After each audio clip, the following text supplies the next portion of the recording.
Most of Nikola Tesla's inventions were born not merely from a desire to improve upon existing machinery, but from a profound understanding of the fundamental forces of nature, seeking to harmonize human engineering with the very principles that govern the cosmos.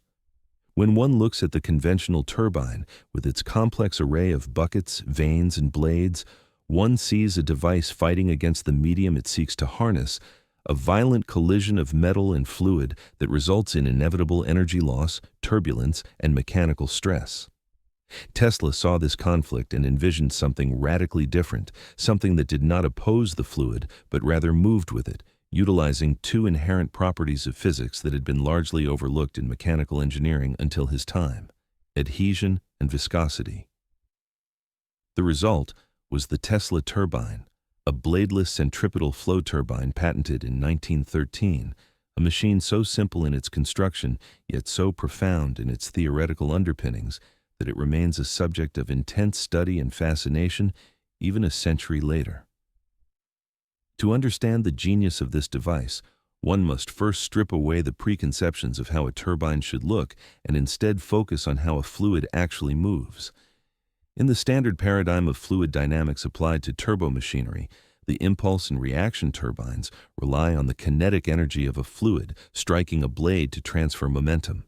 This interaction is inherently traumatic for the fluid stream. The impact creates eddies, shock waves in compressible fluids, and a chaotic state of turbulence that robs the system of efficiency. Tesla, however, observed that fluid moving over a solid surface tends to stick to it, a phenomenon known as the boundary layer effect, driven by adhesion. Furthermore, the fluid layers resist sliding over one another due to internal friction or viscosity. Instead of designing a machine to slam into the fluid, Tesla designed a rotor composed of smooth parallel discs, closely spaced and keyed to a central shaft. The fluid enters from the periphery, not to strike a blade, but to pass between these discs. As the fluid spirals inward, the boundary layer adheres to the surface of the discs, and the viscous drag pulls the fluid along the rotational path of the discs. It is a transfer of energy through friction, but not the destructive friction of a bearing grinding against a shaft. Rather, it is the productive friction of a fluid coupling, a smooth, laminar transfer of momentum that allows the rotor to pick up speed until it nearly matches the velocity of the fluid itself. Consider the elegance of this mechanism. In a conventional bladed turbine, the fluid must change direction abruptly, exerting force on the blades. In the Tesla turbine, the fluid follows a natural logarithmic spiral.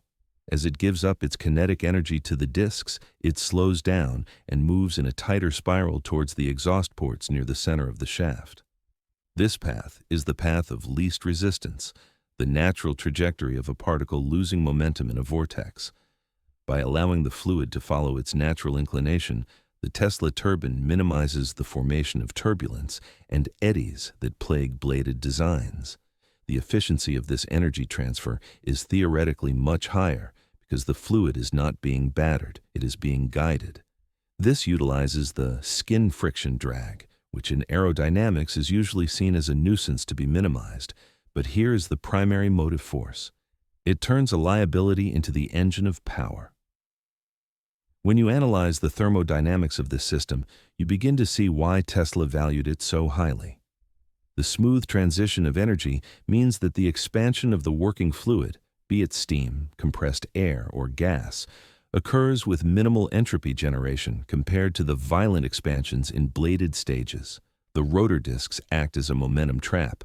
As the high-velocity fluid enters the nozzle and hits the gaps between the discs tangentially, it is traveling much faster than the discs. The adhesion creates a shear force. The first layer of molecules sticks to the metal, the next layer moves slightly faster, and so on, until the free stream velocity is reached. This velocity gradient creates the drag that pulls the disc. As the disc accelerates, the relative velocity difference decreases and the fluid spirals inward. The path length of the fluid is long, allowing for a prolonged interaction time between the fluid and the rotor, maximizing the energy extraction before the fluid exits the center. The structural advantages are equally compelling and speak to Tesla's obsession with durability and simplicity. A conventional turbine blade is a cantilever beam subject to immense centrifugal forces, thermal stresses, and vibrational fatigue. If a blade cracks or creates an imbalance, the result can be catastrophic failure. In contrast, the Tesla rotor consists of simple flat plates. The stresses are purely tensile and distributed evenly across the disc. There are no angles to concentrate stress, no complex geometries to cast or machine.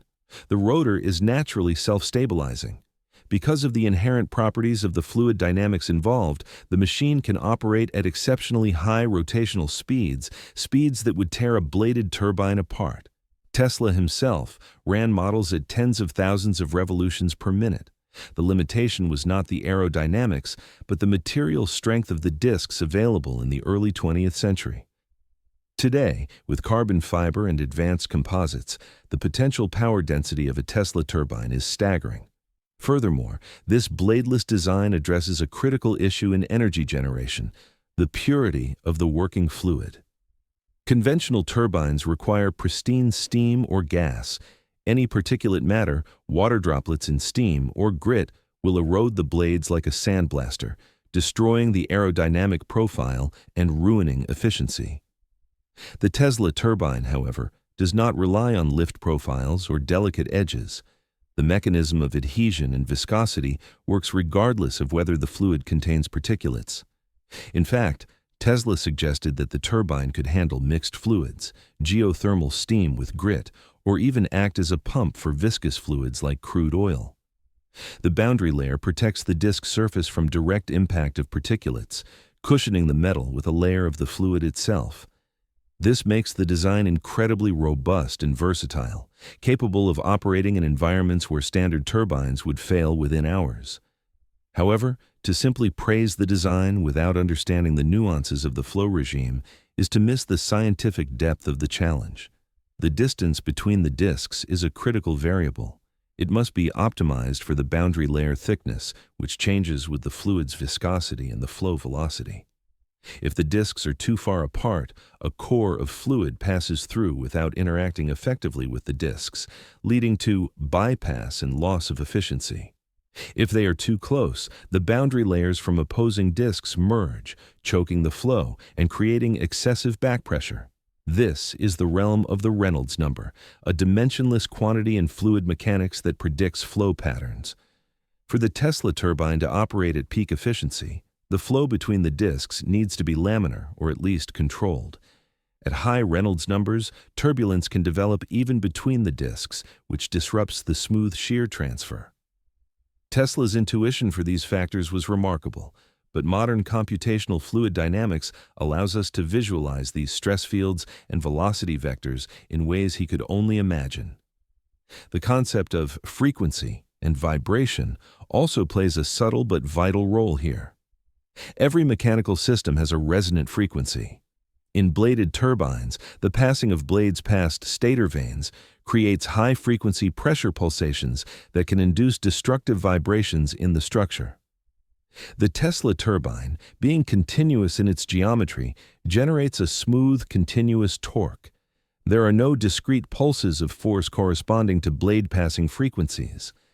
This lack of vibration reduces mechanical noise and wear on bearings, contributing to the machine's longevity. It is a manifestation of Tesla's broader philosophy that the most efficient systems are those that operate continuously and harmoniously, rather than in discrete, violent steps. The machine hums rather than roars, a testament to the fluid's uninterrupted path.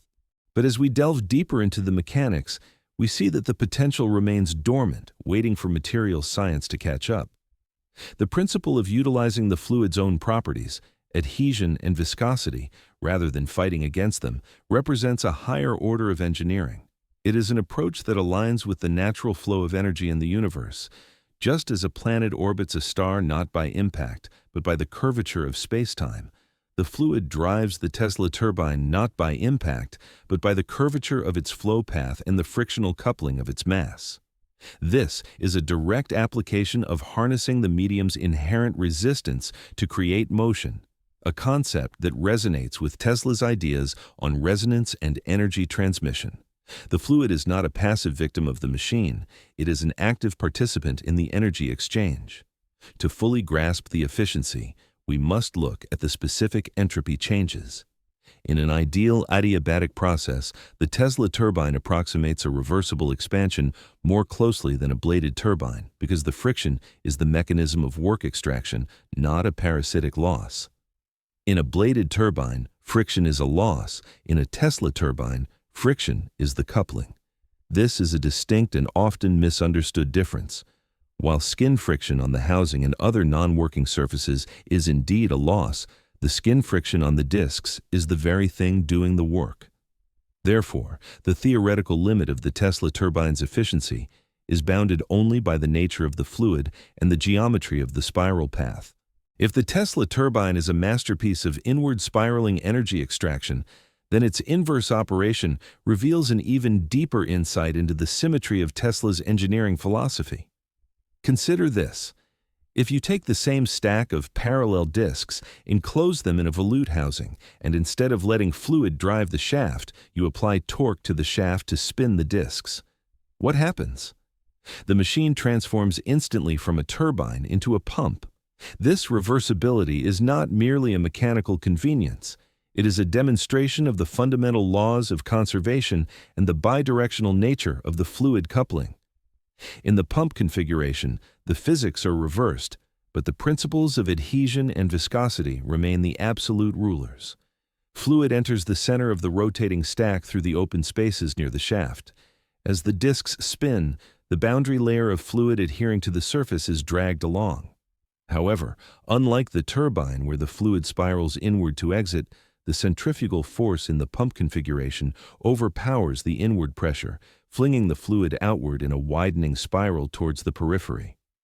This simple inversion solves one of the most persistent and destructive problems in hydraulic engineering: cavitation. In a standard centrifugal pump with vanes or impellers, the fluid is subjected to rapid changes in pressure. As the leading edge of an impeller slices through the liquid, it creates a low-pressure zone on the trailing side. If this pressure drops below the vapor pressure of the liquid, microscopic bubbles of vapor form. The liquid literally boils at room temperature due to the vacuum. When these bubbles move into a higher pressure zone a fraction of a second later, they collapse with violent force, creating shock waves that pit and erode the metal impellers as if they were being eaten by acid. This is the scourge of high-speed pumping. But look at the Tesla pump. There are no leading edges. There are no blades to chop the fluid or create sudden pressure voids. The acceleration of the fluid is gradual and continuous, built up layer by layer through the shear forces within the boundary layer. Because the pressure changes are smooth and the energy transfer is distributed over the entire surface area of the discs rather than concentrated at a blade edge, cavitation is virtually eliminated. This characteristic makes the bladeless pump uniquely suited for handling volatile fluids, mixtures of liquid and gas, or liquids near their boiling point. Where a standard pump would tear itself apart or vapor lock, the Tesla pump continues to operate with a quiet, humming consistency. It treats the fluid with a kind of hydrodynamic gentleness. This concept of gentleness might seem out of place in hard engineering, but it is scientifically quantifiable as low shear stress.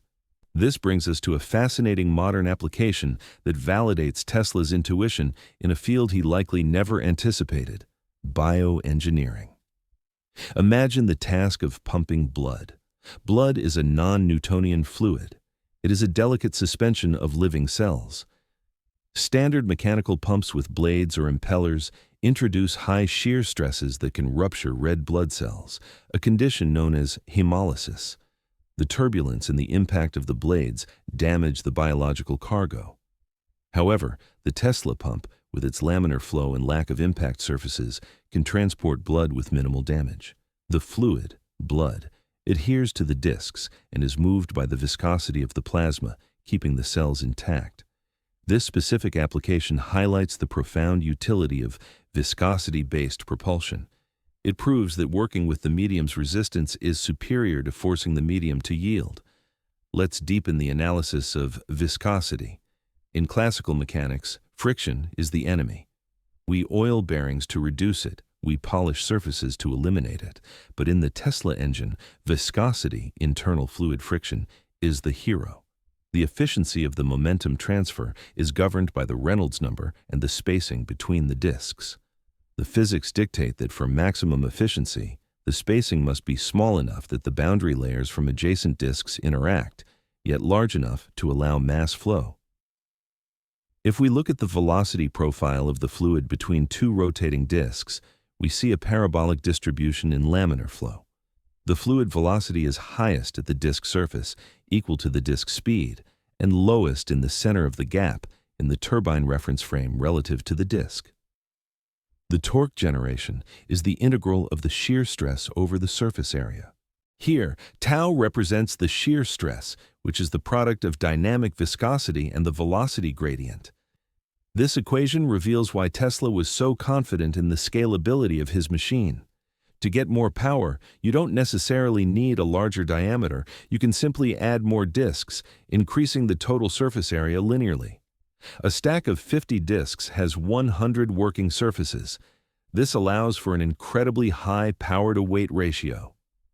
Tesla's original prototypes produced hundreds of horsepower from units that could fit inside a small trunk, a density of power that baffled the engineers of his day who were used to the massive, hulking steam engines that occupied entire factory floors.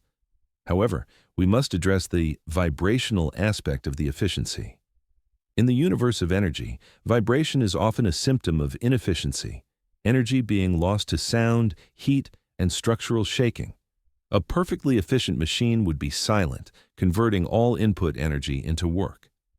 The Tesla turbine approaches this ideal more closely than its bladed cousins. Because the rotor is a set of balanced disks, it has natural symmetry. There is no reciprocating mass, no eccentric load. The fluid flow is continuous, not pulsed. This lack of vibration means that the energy usually lost to dampening structural resonance is instead conserved within the rotational kinetic energy of the shaft. When you stand next to a well-balanced Tesla turbine running at 20,000 RPM, the sensation is eerie. It is not the violent roar of combustion or the whine of a jet engine, but a smooth, high-pitched whistle, a frequency generated by the air shearing, not by metal banging against gas. This leads us to the frequency of the fluid itself. Tesla often spoke of tuning machines to the wheelwork of nature. In fluid dynamics, fluids have natural frequencies of oscillation and resonance. In a bladed turbine, if the frequency of the blades passing a stator matches the natural frequency of the fluid column or the exhaust pipe, you get destructive resonance. In the Tesla turbine, the frequency of the drive is effectively zero in the frame of the fluid. It is a constant push. The fluid does not experience a cyclic loading. This harmonization of the machine's operation with the continuous nature of fluid flow is a prime example of Tesla's intellect. He didn't just build a machine, he built a physical manifestation of a continuous function. Yet, there is a counterintuitive reality that must be analyzed: the role of slip. In an induction motor, another Tesla invention, the rotor must spin slightly slower than the magnetic field to generate torque. This difference is called slip. Similarly, in the Tesla turbine, the fluid must be moving faster than the disks in a turbine, or the disks faster than the fluid in a pump to generate the shear force. If the speeds were perfectly matched, there would be no velocity gradient, no shear, and thus no torque.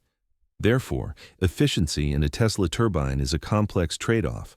High slip generates high torque, but results in higher energy loss as heat in the fluid due to friction.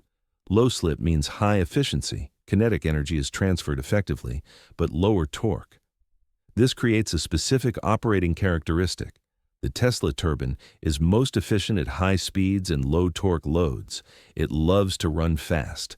This high-speed requirement is what stalled its adoption in the 1910s, but it is exactly what makes it promising for the 21st century. We now live in a world of high-speed alternators, microturbines, and advanced gearing. We have materials like carbon fiber and titanium that can withstand the centrifugal stresses of 50,000 or 100,000 RPM. We are looking for ways to capture waste heat from industrial processes, from the exhaust of trucks, from geothermal vents. These sources often provide low pressure, low quality steam or organic fluids in organic Rankine cycles. Bladed turbines struggle here because the wet steam erodes them and the low pressure requires massive, expensive blades. The Tesla turbine, however, thrives in this environment. Its cost of manufacture is a fraction of a bladed turbine. It can be made of simple sheet metal for low-tech applications or advanced ceramics for high-heat applications.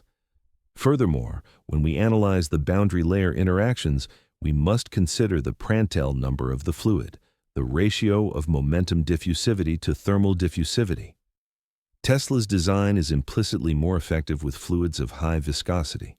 This suggests that while steam is a good working fluid, the turbine might be even more revolutionary with supercritical CO2 or specific refrigerants used in modern closed-loop energy systems. The thickness of the fluid, which usually bogs down machinery, becomes the very grip that drives the Tesla rotor. It is a complete paradigm shift. The resistance is the propulsion. You might wonder, if the physics are so sound, why do we not see these in every power plant? The answer lies in the parasitic losses that Tesla struggled to minimize. While the flow between the disks is efficient, the friction of the fluid against the outer housing and the edges of the disks creates drag. At the immense speeds required for peak efficiency, this windage loss can be significant. Additionally, the fluid must exit the center of the disks. In early designs, the exhaust ports were too small, creating back pressure that choked the flow. Modern CFD analysis has shown that optimizing the exhaust geometry using involute curves rather than simple holes can drastically reduce these losses. We are only now, with the aid of supercomputers, perfecting the geometry that Tesla sketched by hand and intuition. As we scrutinize the remaining barriers to the widespread adoption of this technology, we encounter the issue of end effects and fluid sealing, which brings us to the intricate dance between theoretical fluid dynamics and practical mechanical tolerances. In a theoretical model, the disks are infinite planes and the fluid flows perfectly between them. In reality, the disks have edges and the stack must sit inside a casing. The gap between the rotating disks and the stationary housing is a site of parasitic drag. If the gap is too small, windage losses, the friction of the air or fluid against the spinning rotor, soar, acting like a brake on the system. If the gap is too large, the fluid bypasses the disks entirely, flowing over the outside of the stack rather than through it, resulting in a dramatic drop in volumetric efficiency. This leakage path is the nemesis of pressure containment. Tesla was acutely aware of this, utilizing labyrinth seals and precise machining, but in the modern era, we can employ active magnetic bearings and vacuum-enclosed housings to virtually eliminate windage losses, creating an environment where the rotor spins in a near-perfect slipstream. This focus on flow control without moving parts connects the turbine to another of Tesla's masterpieces of fluid logic, the valvular conduit, or Tesla valve. While not part of the turbine itself, it operates on the same fundamental understanding of fluid behavior. The Tesla valve uses a series of loops and teardrop-shaped obstacles to allow fluid to flow easily in one direction, but creates high resistance, blocking flow in the opposite direction, all without a single moving flap or spring. It creates a diode for fluid. When we view the turbine and the valve together, we see a complete ecosystem of solid-state fluid mechanics. Imagine a heat engine with no reciprocating pistons, no clicking valves, no banging tappets, just a Tesla pump, a heat source, a Tesla turbine, and Tesla valves regulating the flow. Such a system would be nearly immortal, suffering almost no mechanical wear, vibrating only with the thermal hum of the working fluid. This is the thermodynamic harmony that Tesla aimed for, a system that mimics the circulatory systems of biology rather than the explosive mechanics of the Industrial Revolution. The question of isentropic efficiency must be addressed with brutal honesty.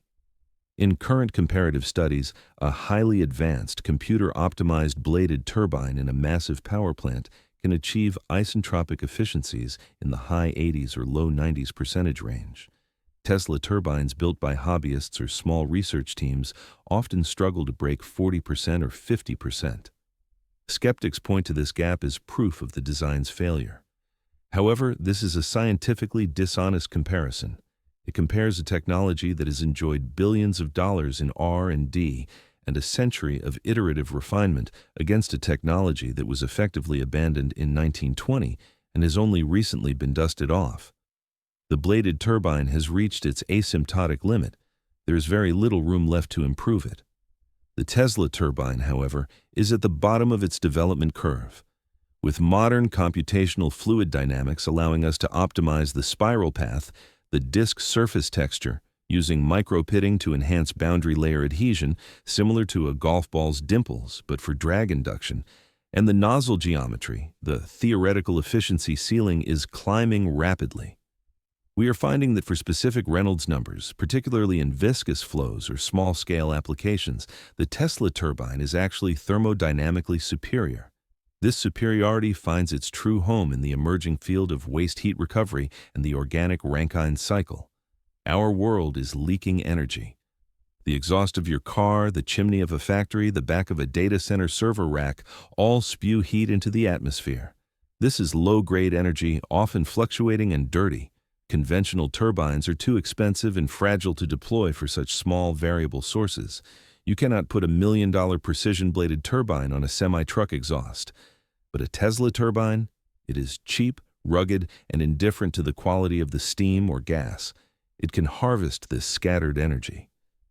If we deployed small, efficient Tesla turbines across the global infrastructure to capture waste heat, the aggregate energy recovery would be massive.